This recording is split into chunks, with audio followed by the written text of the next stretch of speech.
Right, so it is day 42 of this tree planting challengey thing, and I'm going to try really hard not to make any sort of silly puns, but if I do, well, sorry for the inconvenience, okay? So let's get on with it. Okay, so today's planting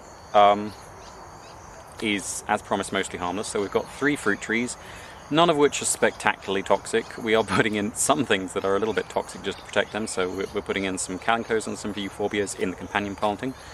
So the first one going in is probably the least mostly harmless of these 3 trees. So that will be the jackfruit, which should be Artocarpus heterophyllus. It might be a different Artocarpus. The size of the fruit, as far as I know, should make it heterophyllus, but the leaves have never been heterophyllus on the parent plant or any of the seedlings I've grown from her.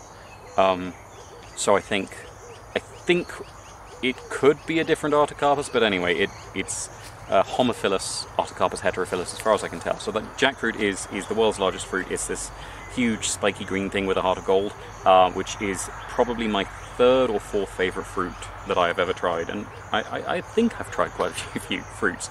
So in with that jackfruit, I'm putting the usual Dracaena fragrans. This is quite a tall stalk, but it's one that I couldn't really use out in more open areas because it's been growing in shade for a while. I'm also putting in an Aloe, which was another one that had flopped out of a hedge.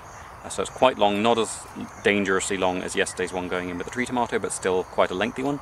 And then some of the last of my Calico digramontiana, the alligator plant, or one of the mother of millions calincos, and a whole lot of devil's backbone, which is the Euphorbia tithymaloides, which I'm hoping will help protect it, this one, because jackfruit, when they're this small, are very susceptible to our pouched rats. Now, at this time of year, there's a lot the pouched rats can eat. There's a lot of guavas and mangoes still lying around they can find.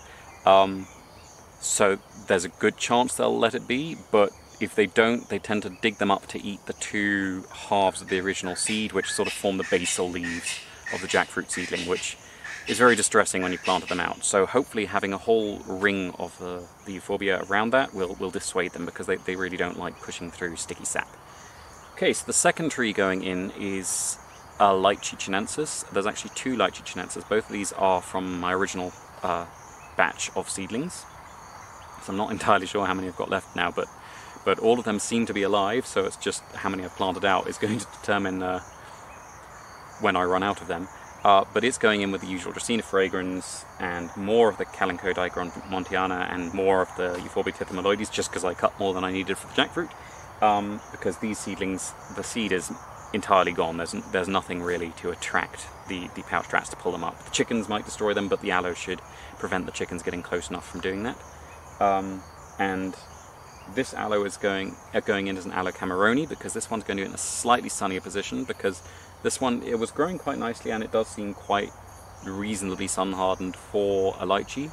It won't get direct sunlight much at all. It'll get very briefly in the sort of intermediate months. It'll get some midday and morning sun, but it shouldn't get any sun during the hottest part just after midday and into the afternoon at any time of year. Finally, I'm putting in another lychee, which is getting everything the same, except this one's getting another Neriensis, because it's going in a slightly shadier spot again.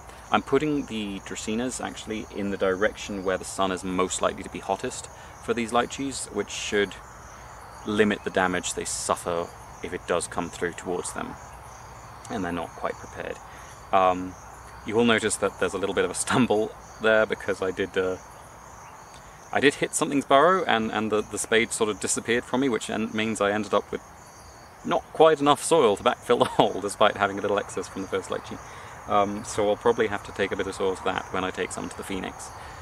So apart from that, I'm going to name these trees, which is to say Arthur, Fenchurch and Ford, because I am a geek. Arthur being the jackfruit and Fenchurch and Ford being his faithful companions.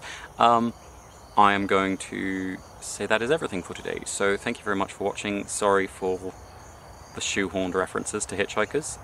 And yeah, tune in tomorrow when I will see what I come up with.